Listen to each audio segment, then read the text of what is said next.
Good evening. I'm Jeff Bennett. And I'm Amna Nawaz. On the NewsHour tonight, the ceasefire deal between Israel and Hamas moves closer to being implemented after overcoming last-minute complications. The Supreme Court clears the way for TikTok to be banned in the U.S. And how businesses are preparing for the tariffs that President-elect Trump has promised to impose.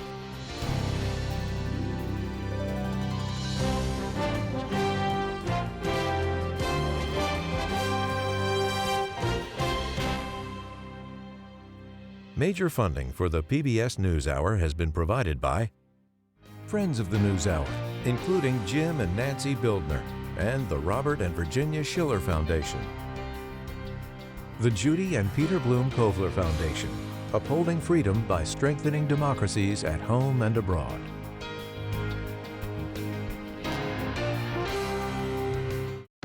Cunard is a proud supporter of public television. On a voyage with Cunard, the world awaits. A world of flavor, diverse destinations, and immersive experiences. A world of leisure and British style. All with Cunard's White Star service.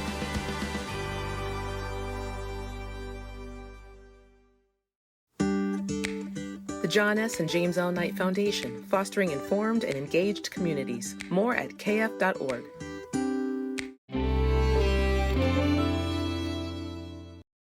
And with the ongoing support of these individuals and institutions.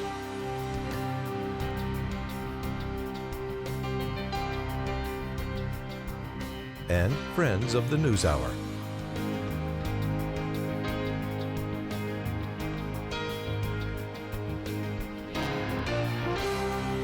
This program was made possible by the Corporation for Public Broadcasting and by contributions to your PBS station from viewers like you.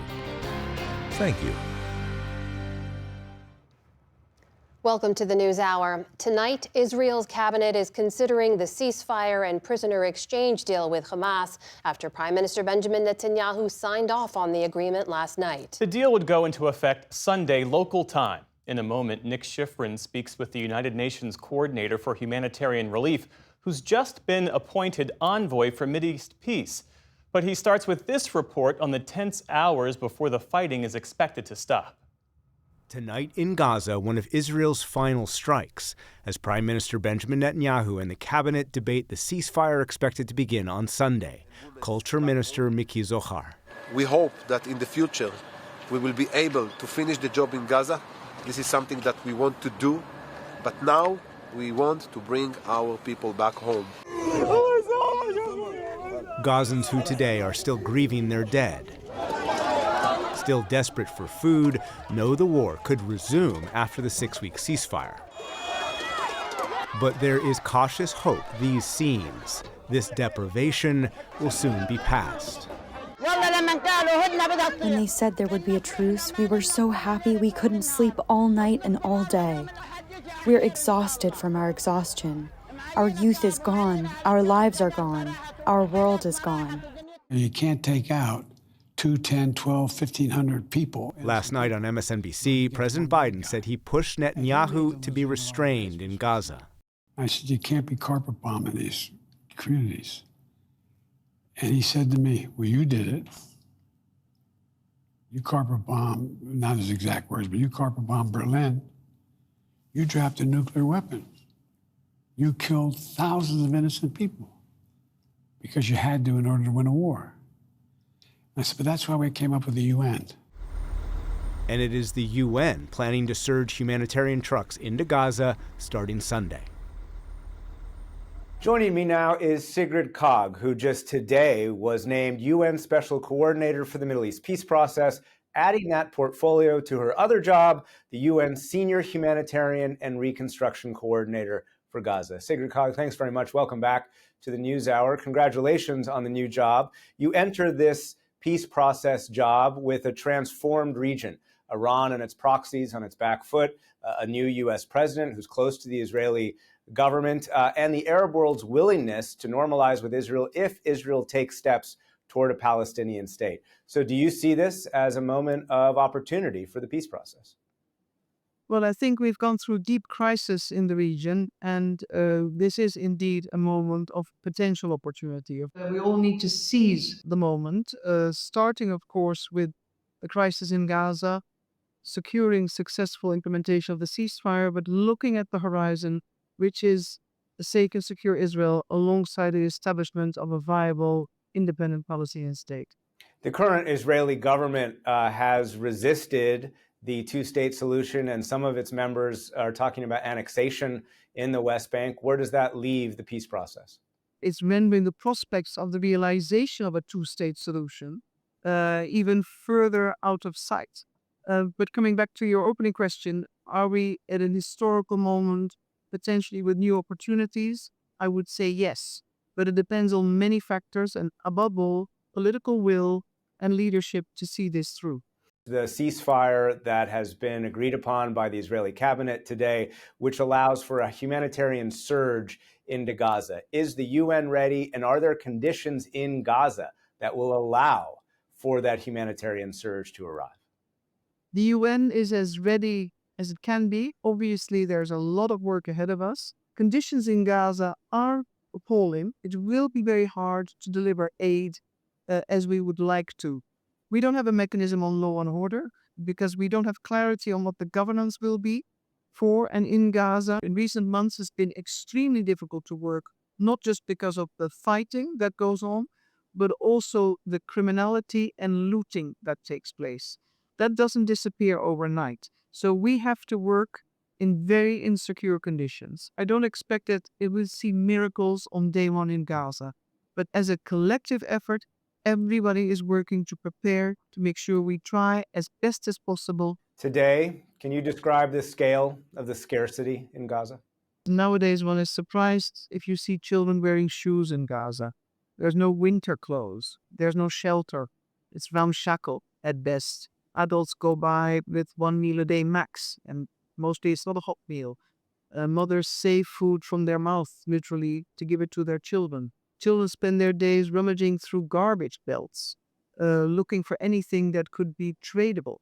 But to imagine a Gaza where the population was well-educated, children thrived, and were always hoping for better, all that is gone, physically and mentally. And you can see that in the destruction of the facilities. Normal, basic human requirements. That's the challenge. In addition to the massive surge of humanitarian aid, a senior administration official says the deal calls for efforts to clear rubble and rehabilitate hospitals and bakeries. How will that work? That's a tremendous task ahead, regardless how that works. We need to clear rubble. The equipment needs to get in. The staff needs to be vetted. People need to be able to work. Same for the rehabilitation of not only hospitals, but I would say health points across the Gaza Strip. Hundreds of organizations are active and willing. They depend on the approved import of the goods they need to do the job. Then it's a matter of time. Assets, technical support, and money. Beyond what we've been talking about, phase 3 of the ceasefire agreement calls for the long-term reconstruction of Gaza. And the scope there is absolutely overwhelming, as we even saw just today with new before and after satellite photos released above Gaza. 2/3 of all structures destroyed. Do you believe that Gaza can be rebuilt? I think it's our collective responsibility. We were not able to stop the war.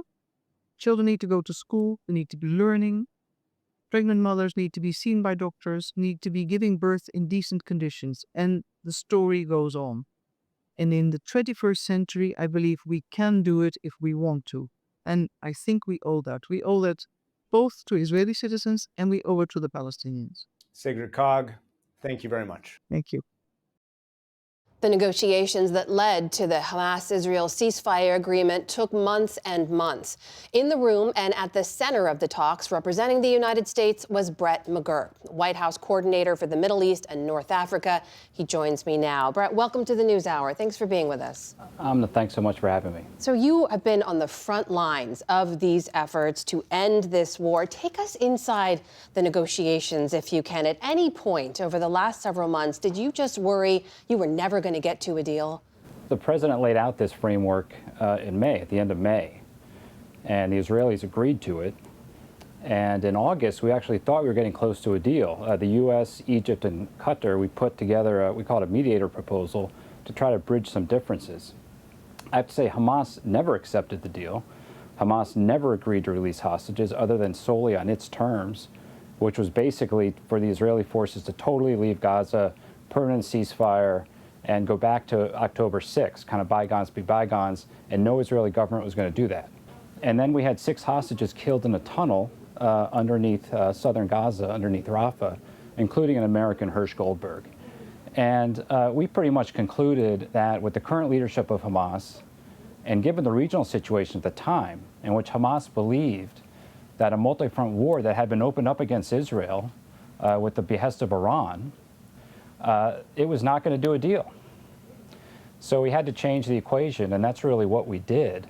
Of course, Israel began its campaign in Lebanon. That's actually been quite successful. That removed this threat from Hezbollah, and it isolated Hamas, really for the first time. And of course, the leader of Hamas, Yahya Sinwar, was killed in Gaza around the same time, and that also removed a critical obstacle. So December, after the Lebanon ceasefire, is when we re-engage very intensively. There's a lot of attention paid, of course, to the unprecedented coordination between the outgoing Biden administration and the incoming Trump team, specifically between you and Mr. Trump's envoy, Steve Witkoff. How did that work? I mean, how do you represent 2 leaders with very different approaches, very different worldviews towards the same goal? Well, yeah, I think it's historic. I think it's effective. Steve became a close partner of mine. I think it's safe to say a friend. Shortly after the election, remember, President-elect Trump came to see President Biden in the Oval Office, and President Biden set the tone. Look, we're going to have a seamless transition, and we're going to try to work together where we can. And I spent, most of the last 6 weeks, first in Cairo, then in Doha, kind of nailing this down.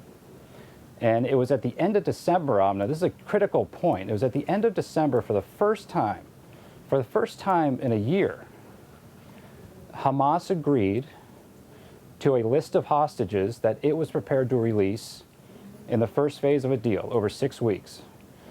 And after that happened, and they had not done that until that point, we were then in the bargaining to try to close it. What is the exchange? Palestinian prisoners to hostages, some details of the ceasefire, the redeployment of Israeli forces. And we were really kind of then in the stages that we thought we could actually get this done. Brett, this deadline, of course, with the incoming administration, we saw previously President-elect Trump had threatened that there would be hell to pay if the hostages weren't released by the time he was sworn in on January 20th. What do you believe would have happened if the hostages weren't released by inauguration or aren't released, if the deal wasn't done? Would the war have escalated? Well, first of all, I think there has been hell to pay. And looking back now 18 months, I think those who decided that was an opportune moment to launch a war against Israel have paid a very heavy price. Look, this deal is difficult. Any deal like this is difficult. I've done a few of them, nothing kind of this dimension. But for Israel, it's difficult. Many Palestinian prisoners, many Hamas prisoners will be released under this deal. And the Israeli government is debating it now as we speak, and going on hours, because it's a complex deal. And they should debate it, and they should approve it.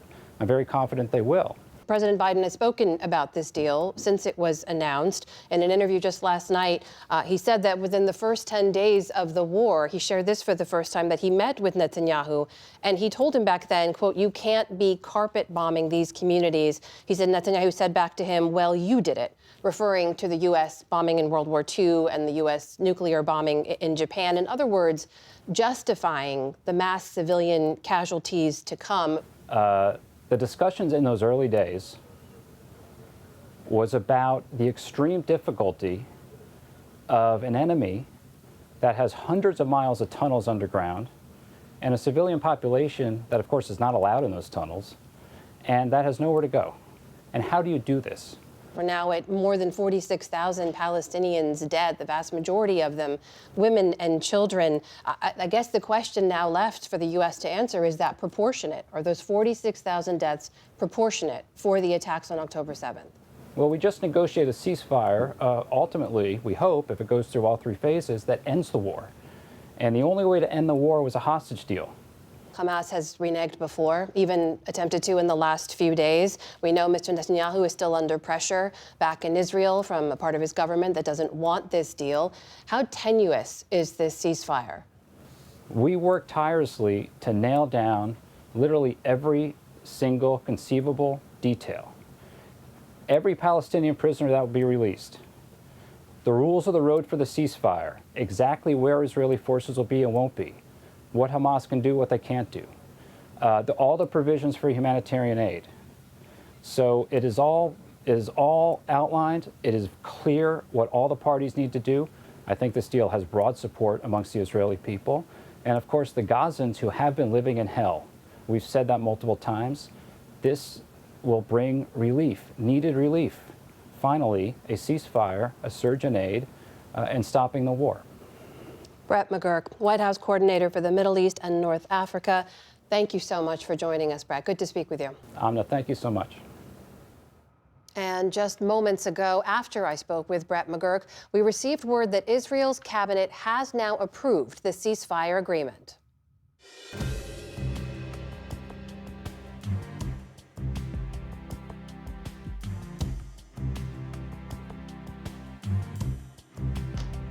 Today, the Supreme Court unanimously upheld a law that threatens to shut down the wildly popular social media app TikTok as soon as Sunday. The justices ruled that free speech rights must yield to concerns that Chinese control of the app creates a national security risk. With just 3 days left in office, President Biden has said that the enforcement of the ban will now fall to the incoming Trump administration. Our White House correspondent, Laura Barón-López, has been covering this and more and joins us now. So, Laura, let's start with this TikTok decision. And we should say for the unfamiliar, it's not the content that's the issue, it's the ownership and this judgment by U.S. officials and lawmakers that presents a national security threat. How is the Biden administration going to handle this? So the White House issued a statement today, and in it, it said that President Biden believes TikTok should remain available to Americans, but simply under American ownership or other ownership that addresses the national security concerns identified by Congress in developing this law. So as you said, it's about the ownership. President-elect Trump said in a Truth Social post today that his decision on TikTok will be made in the not too distant future. He has to review the situation. So ultimately, Jeff, as the current White House said, this is ultimately going to have to be implemented by the incoming administration. And I saw today, Laura, where the CEO of TikTok, who was invited and will attend Monday's inauguration alongside other tech leaders, he posted a message on that platform. What did he say? That's right. TikTok CEO Shou Chew posted on TikTok crediting the president-elect earlier today. On behalf of everyone at TikTok and all our users across the country, I want to thank President Trump for his commitment to work with us to find a solution that keeps TikTok available in the United States. And as you said, Jeff, Chew, along with other tech moguls like Elon Musk and Mark Zuckerberg, plan to be in attendance at the inauguration on Monday. So the Biden White House says it won't enforce this TikTok ban that it signed into law. Instead, they unilaterally declared that the Equal Rights Amendment is now the law of the land. Tell us about that. So the President Biden believes that the Equal Rights Amendment, the 28th Amendment, is a ratified addition to the Constitution after Virginia became the 38th state to ratify it in 2020. And the ERA, as many know, bans discrimination based on sex. It was first passed in 1972. The deadline for ERA ratification, though, Jeff, was in 1979. It was extended to 1982. So Congress missed that deadline by decades. So this is entirely symbolic. Exactly. It is symbolic. It has no effect. The person in charge of certifying and publishing the amendment is the National Archivist. But in December, she said, Colleen Shogun said that ultimately it's up to Congress to extend that deadline. And without that happening, this ERA is not actually ratified. We also saw today, Laura, as if all of that wasn't enough, that HHS published the next list of drugs for Medicare price negotiations. I see 15 drugs here on this list. Break down what's here. That's right. 15 new drugs today as part that negotiation was allowed under the Inflation Reduction Act. And to date, so far, 25 drugs total are up for Medicare price negotiation. And the announcement today includes those popular drugs, Ozempic and Wegovy. All 25 drugs make up 30% of Medicare spending. And the new prices are set to take effect in 2026 and 2027. And we should note that Medicare only covers those popular drugs, Ozempic and Wegovy, if you have a pre-existing condition like diabetes or heart disease. It's not covered only for weight loss. And other drugs that were included in that negotiation list include drugs that treat cancer, asthma, and arthritis. President-elect Trump, though, has talked about repealing the law that allows for these negotiations. And RFK Jr., who could be confirmed the next HHS secretary, has opposed some of the drugs on this list. So what does that mean for this? So much of the Medicare negotiations is set in that law. But President-elect Trump could decide that he doesn't want to be as aggressive at the negotiating table and take a more industry-friendly stance in those negotiations. Now, when it comes to the ability for the next administration to decide more expansive coverage for Ozempic and Wegovy and these weight loss drugs, they may be feeling some pressure from today's announcement and from the fact that President Biden already has a regulation in the works that they will decide whether or not to finalize that would expand coverage of these weight loss drugs to Medicare and Medicaid, so more people would qualify for these drugs under those programs. And there was also an historic clemency announcement from the White House today. Tell us about that. So it's a historic day on this front, Jeff, and let's go through the numbers. Today, President Biden issued 2,500 commutations for nonviolent drug offenses. So that means that President Biden has issued more pardons and commutations than any U.S. president. In December, he had set a record at that point for 1,500 commutations, and we can expect more preemptive pardons to be coming. You know, Biden was seen as the architect by some in his party of mass incarceration because of the 90s crime bill that he was a part of. But today's actions represent a big shift for President Biden, and they also represent a big focus on the sentencing disparities for crack and cocaine-related crimes. So many of the legal scholars I spoke to said that today's actions could be legacy-defining for President Biden. Laura Barone-Lopez, thanks so much for all of this reporting. We appreciate it. Thank you.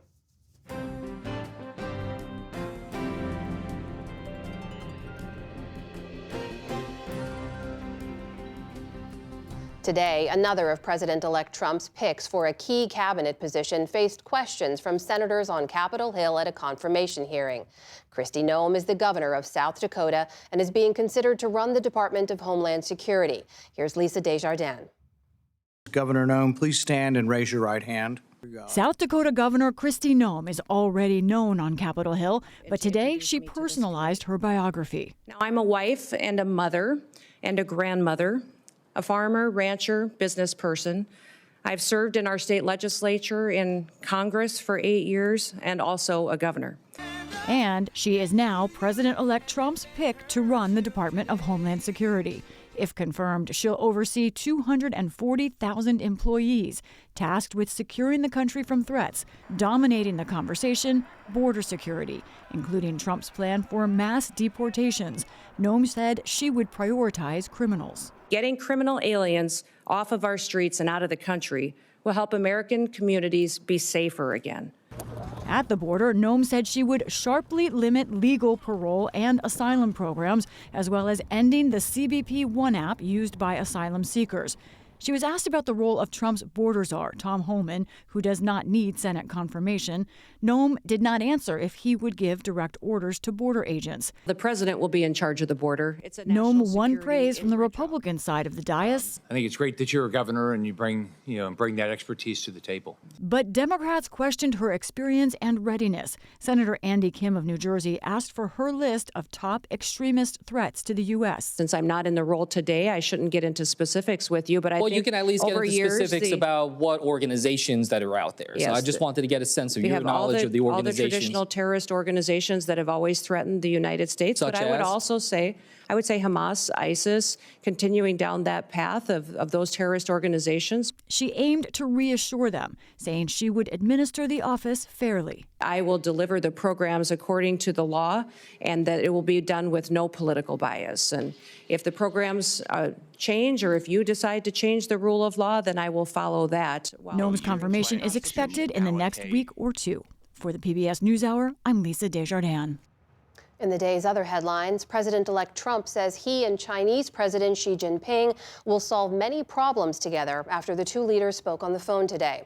In a post on his Truth Social platform, Trump said they, quote, discussed balancing trade, fentanyl, TikTok, and many other subjects.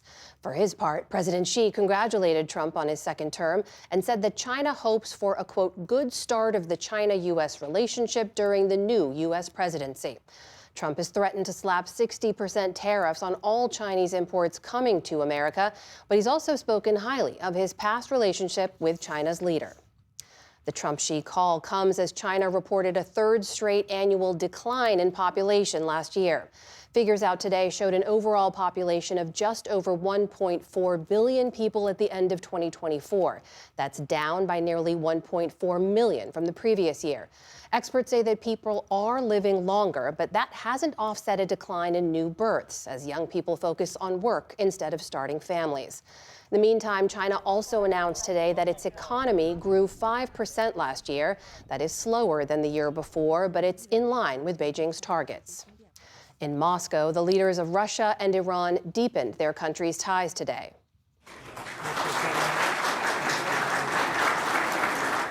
Russian President Vladimir Putin and his Iranian counterpart, Masoud Pezeshkian, signed a, quote, comprehensive strategic partnership treaty.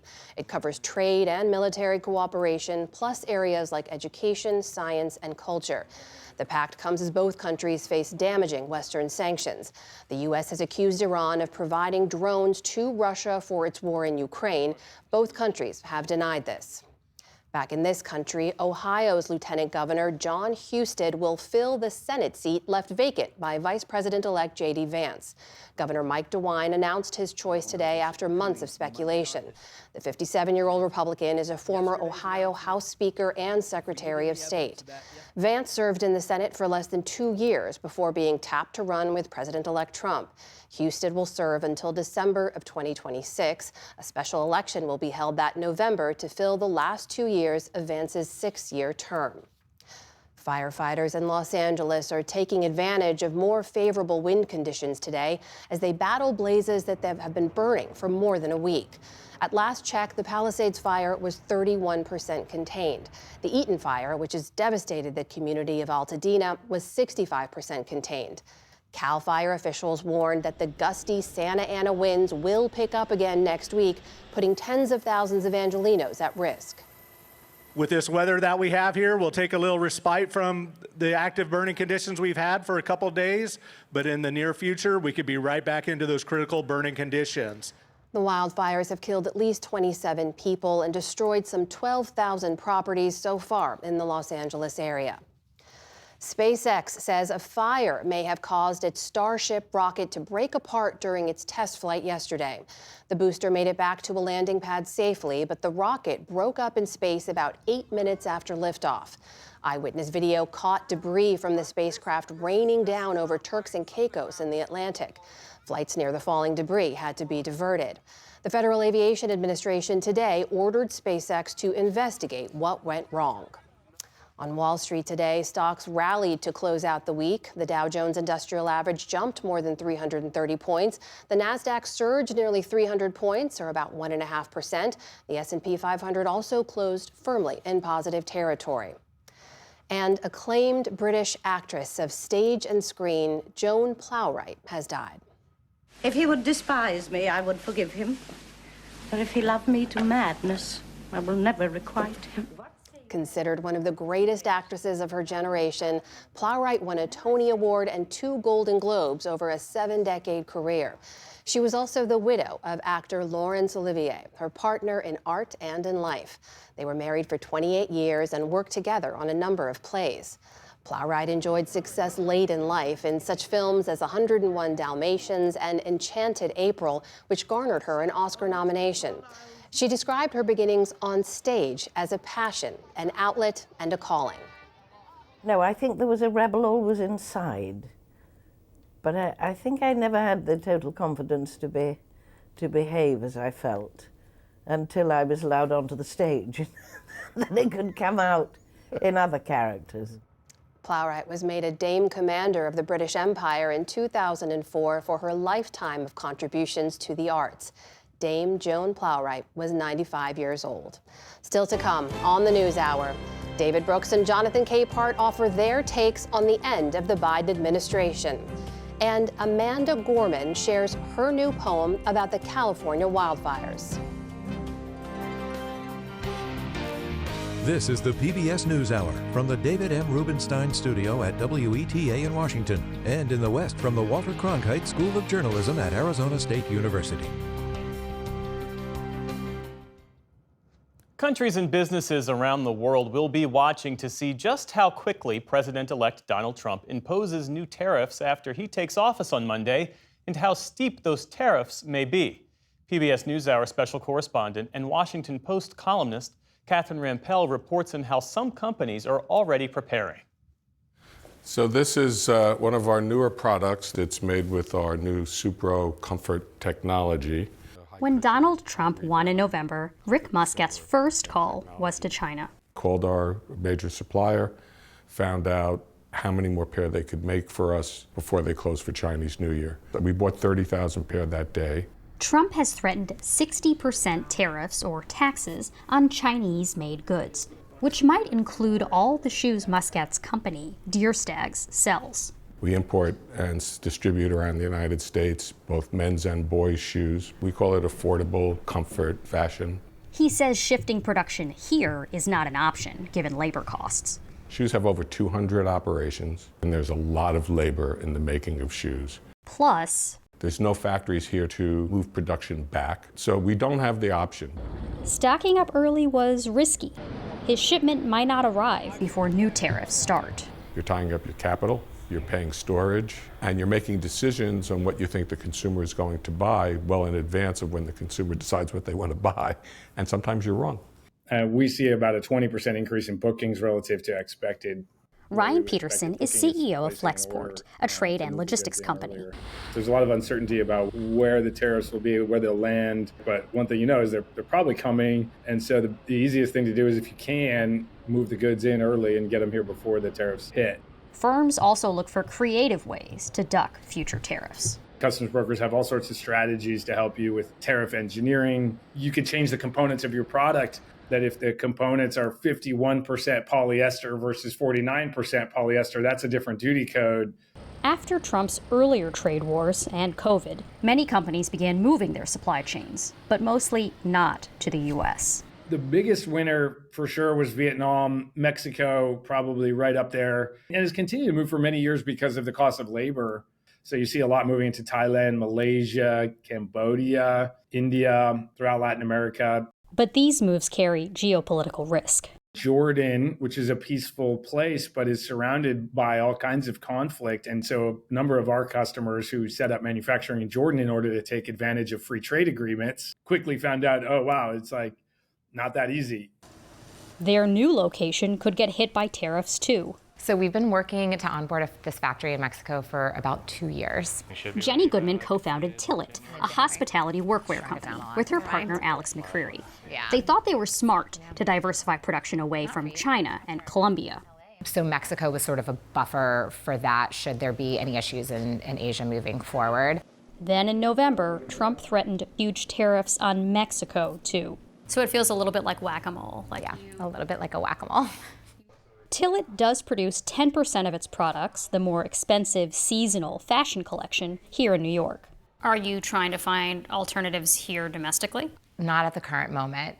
We feel that we're pretty much at max capacity with what we can produce domestically based on price sensitivity of our customer and skilled labor. It's like every time that we lose a seamstress, it takes a while to find and replace somebody because there isn't a huge pool of skilled labor anymore here.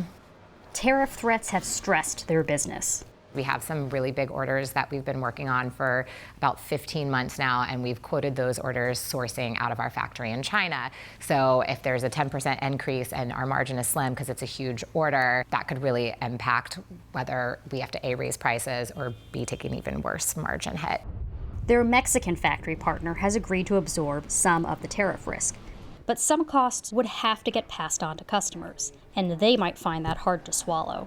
We're already in this period where we're trying to combat inflation, especially in our industry, because everything's gotten more expensive for restaurants. The butter's gotten more expensive, the uniforms have gotten more expensive, the labor's gotten more expensive. So the tolerance for large increases in prices would be really challenging for us. Research on Trump's earlier tariffs found they were mostly paid by American businesses and their customers. What we saw using tens of thousands of customs records is that the price that we paid the exporters didn't change. And so we believe that those tariffs were passed through 100% to U.S. importers. Mary Lovely studies trade at the Peterson Institute for International Economics. Washing machines, we saw an almost immediate increase in price. Many of them are made in South Korea. The South Korean made washing machine was more than $1,000 higher. But then also the domestic made machine was also higher, as was the dryer, even though there were no tariffs on dryers. Trump's plan for a 20% across-the-board tariff plus a 60% tariff on China suggests price increases for consumers could be large. The burden on the average family would be a minimum of $2,700 a year. Estimates that include those increases in domestic prices as well go up to $4,000 and above for the average American household. This will all ricochet back to U.S. companies. Some people are going to be pushed out of the market. They just won't buy it all. Other people will buy fewer of whatever item it is. Either way, the company is going to be selling fewer items, have slower growth, and many of them will actually have fewer workers. There will be some domestic winners. Anything that makes it more expensive or difficult for somebody to import products that we make domestically helps us. Chaos in general helps domestic manufacturers. I hate to put it that way, but... Mitch Kahn founded Unionwear, which produces hats and bags in Newark, New Jersey, 3 decades ago. In 1992, there were well over 1,000 hat manufacturers and over 1,000 bag manufacturers when we started. But there are probably 4 or 5 hat factories left and maybe about 15 or 20 bag factories. He's seen a lot in that time. We used to rent this space and the production floor right over there to a biker gang. Turns out New Jersey has geopolitical risks too. The biker gang came to us and said, this neighborhood is not very safe and we will put an end to all of that if you just give us this space for our club. And we do have one remnant from them being here, which is this stripper pole in the middle of our cafeteria. So what happened to the gang? They got in trouble with the local authorities and had to leave Newark. Most American consumers don't care about that Jersey authenticity. There's a lot of people who are very pro Made in USA that are not buying Made in USA goods, and they don't really think twice about it. Consumers are generally driven to buying the least expensive thing. Unionwear's biggest clients are unions, the military, and organizations that care about co-branding with a Made in USA label, like political campaigns. So this is one of the most popular hats that we ever made. We ended up making about 5,000 units a day of this baseball hat. Kahn predicts a boom in USA-made products in the next few years, unrelated to tariffs. That's just being driven by this very strange, almost perfect storm of events that are coming our way. One of them is the USA's 250th birthday. One of them is the US hosting the World Cup. One of them is the US hosting the Olympics, which definitely drive demand for us. Kahn thinks tariffs will give Unionwear an added boost, even though his machinery comes from abroad. We pulled forward a purchase of equipment from Canada to beat the clock on tariffs, and then we paused any additional purchases until the tariff situation works itself out. Even with tariffs, ramping up production won't be easy. We have difficulty recruiting workers, and we're in New Jersey, New York, with a large immigrant population, a lot of people with experience sewing. We find it harder and harder to hire people who want to work in a factory. That's part of the issue. Kahn is investing in what may be the key to making U.S. manufacturing more competitive: robots. We are automating our bag production. That will reduce our labor costs down to maybe 15% of the cost of the bag. And that's going to have a tremendous difference. How much will the tariffs actually cost companies, consumers, workers? We'll soon find out. For the PBS NewsHour, I'm Catherine Rampell in Newark, New Jersey.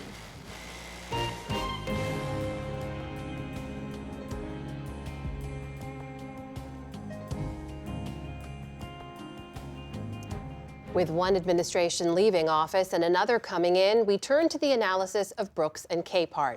That is New York Times columnist David Brooks and Jonathan Capehart, associate editor for The Washington Post. Great to see you both. Good to see you. So, in Mr. Biden's final week in office, a lot to talk about. He's managed to push across the finish line a ceasefire deal in the Middle East, started to cement his legacy with a primetime Oval Office farewell address. Jonathan, let's start in the Middle East and this ceasefire deal. This is a war that began on his watch. We know the U.S. has been relentlessly focused on pushing through some kind of deal. How critical was it for Mr. Biden to get this deal before he leaves office? I think it was very critical. I know some people look at this through the lens of, well, he's trying to get this done for his legacy. And if you've been watching the president, excuse me, since October 7th, he has been working, the Secretary of State had been working overtime trying to get a deal done, get a ceasefire done, get a deal that would have get the hostages released.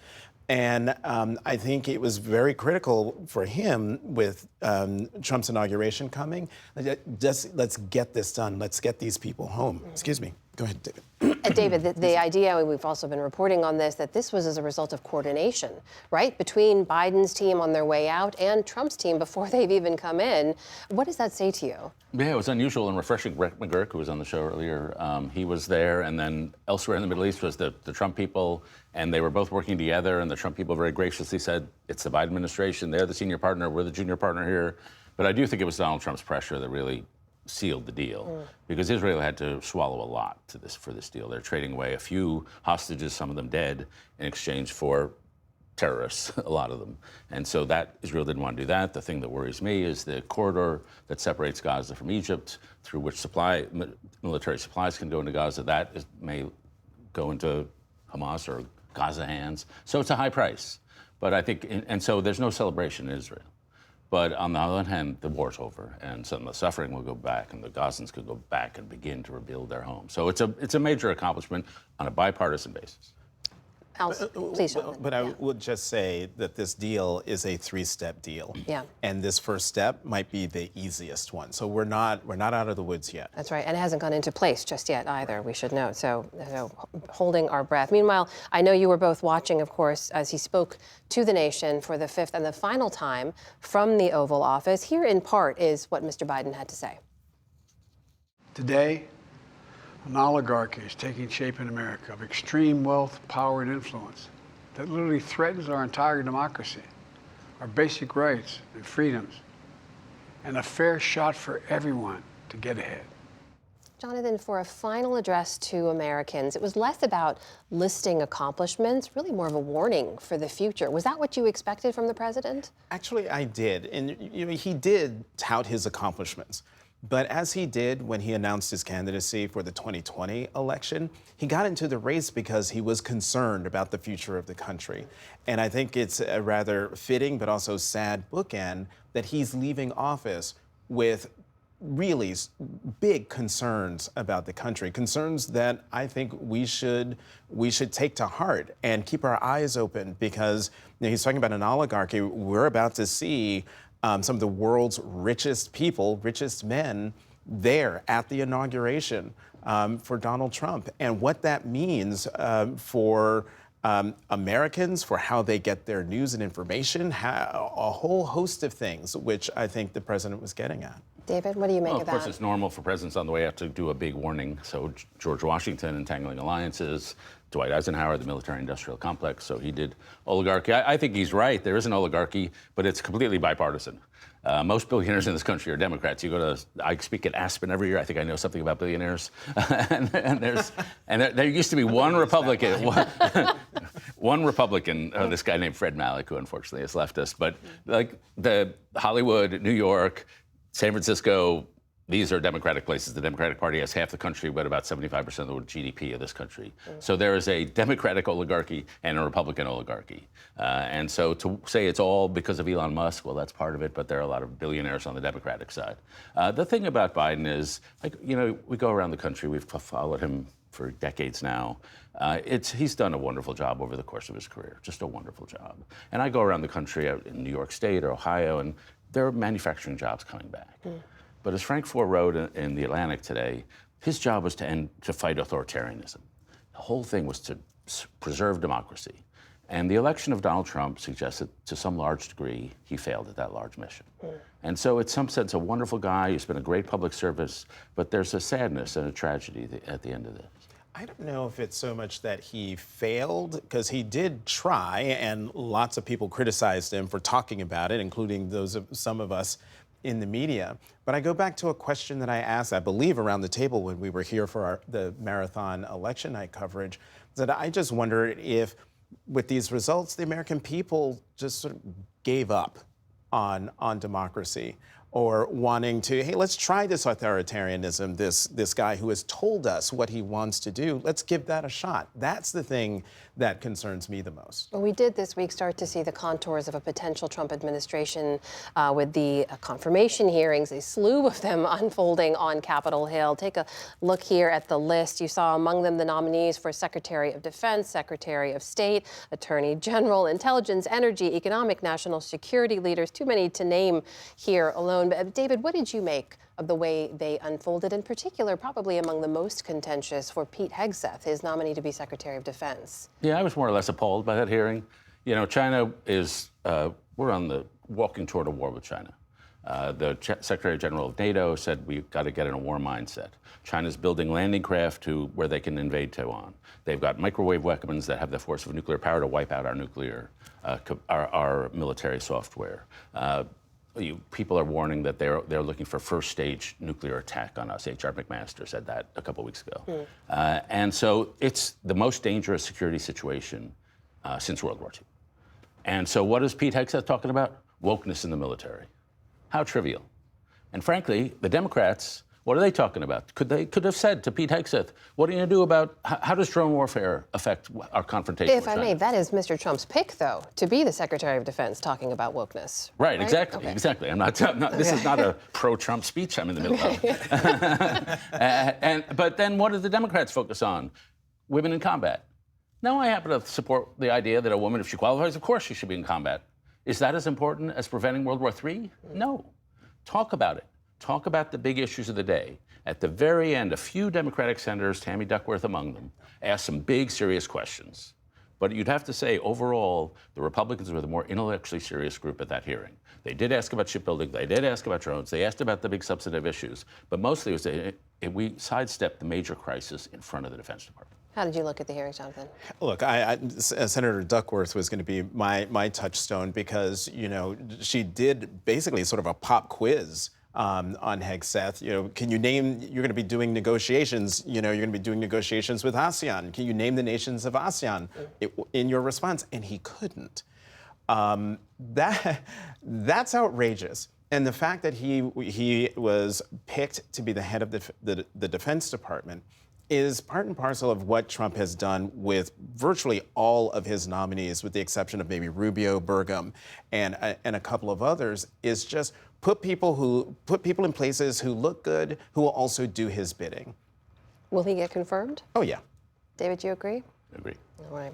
Just before we say goodbye here, we've talked a lot over the last 2 years about how this election would determine the course of this nation's future for the next several years as we transition from one government to the next. David, how are you looking at this? Yeah, I go to it with the recognition that Donald Trump is the most consequential American politician since Ronald Reagan. We've seen a major shift. Basically, the 50 years that Joe Biden was in office, liberal internationalism, a respect for institutions, at least attempts at bipartisanship. You had a system in place from 1945 to 2016 that Trump said, we're taking it out. And the fact that he's reelected and now about to take office and use executive orders to wipe out a lot of things, including the civil service parts of it, that's just a gigantic pivot in American history. And this is why I believe that what we're about to endure I have great trepidation. I mean, he's promised to do a lot of radical things, and if he does even half of them, this country will be very different in 4 years.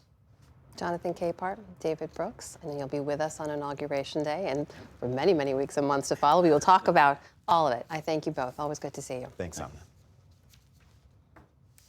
And of course, David and Jonathan and many others will be back with us on Monday for live coverage of Donald Trump's second inauguration. That's going to begin Monday at 10:30 a.m. Eastern right here on PBS and streaming on our YouTube channel. And before we go, we want to take some time for reflections about how people are coping with the devastating California wildfires. The renowned poet laureate and Los Angeles native Amanda Gorman has penned a heartfelt tribute, expressing her fears and her hopes for her community, and I spoke with her yesterday. Amanda Gorman, welcome back to the NewsHour. Thanks for joining us. Thanks for having me. So you are a Los Angeles native. You live in the Pacific Palisades. Tell us how you're doing. Tell us if your home is okay, and also what it's been like just to watch all of this devastation and loss unfold in a place you call home. Thank you for asking. I mean, I'm so blessed. I'm safe, my family's safe, my house is doing okay, but it's been just devastating, I think, on a communal level to see this amount of damage and loss in a city that we love. LA is incredibly strong and resilient, and it's also just been amazing to see the way people are coming together, but we have a really long trek ahead of us. So tell us what led you to write this poem, Smoldering Dawn. Well, when the fires broke out in Los Angeles, I was actually in New York City just by accident. I happened to be doing some press there. And when I saw the amount of ruin and wreckage, I felt so hopeless and so helpless that I couldn't be there with my city in that moment. But I wanted to process that grief that I was feeling as an Angelino. And so I wrote the poem for myself just to work through what I was feeling, and then decided to share it in the hope that it might bring some warmth and soul and spirit to a time that feels really hard for Californians right now. For anyone who hasn't had a chance to read it yet, would you mind sharing a few lines maybe? Absolutely. So I'll share the last few lines. Today we mourn, tomorrow reborn. We end the burning, befriend the hurting, mend those who face the flame. We reclaim our city's name, a revelation that only this place tells. To find our angels, all we need do is look within ourselves. This clearly resonated so much with so many people. You shared it online. You shared it as a fundraiser, essentially, for the fire response. You've raised over $100,000 in aid so far. Where is that going to go? Well, I was so happy to be able to use this poem just to do my small part, and it's going to go to the California Fire Foundation, which supports firefighters and their families and people impacted by fires in California. And so the amount of response that I got to this poem, raising over those course of just a few days, was amazing. But there's also so many other ways that Angelinos in the country are showing up by volunteering, donating, giving their time and their resources. So across the board, it's been really heartwarming. And in all of this moment of loss, I know that you're also talking about this new book you have out, Girls on the Rise. You're calling it a tribute to women's impact and power and resilience. Why this message right now? I really wanted to come out with a children's book now more than ever that emphasized the importance of uplifting young girls and their allies, because I felt we're living in a time where that's incredibly necessary to make sure that young girls' voices are protected and also celebrated, because we're just seeing so many spikes in bullying and gender-based violence and all those things. And so I was curious what would happen if there was a children's book out that across gendered lines said, hey, we're all in the same boat, we're all in this together, and we're much stronger as a unit than we are separated, as it were, by gender or sex. Author and poet Amanda Gorman, thank you so much for making sure we're all turning towards the light in these dark times. Really appreciate it. Pleasure to speak with you. Nice speaking with you too. Thank you.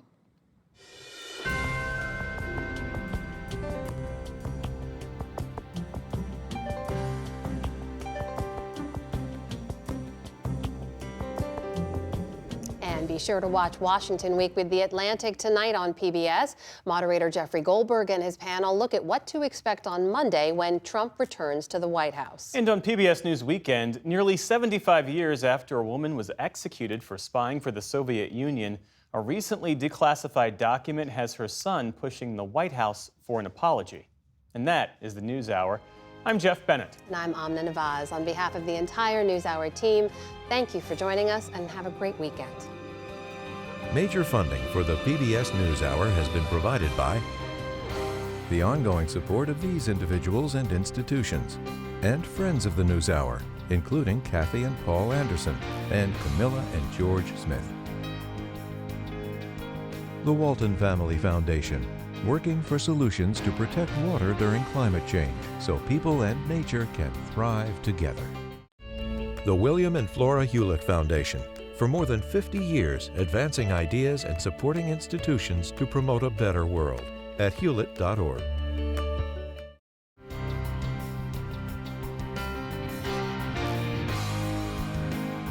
And with the ongoing support of these individuals and institutions.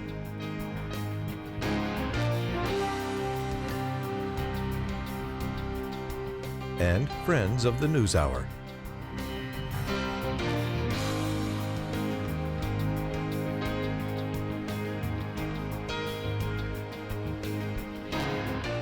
This program was made possible by the Corporation for Public Broadcasting and by contributions to your PBS station from viewers like you. Thank you.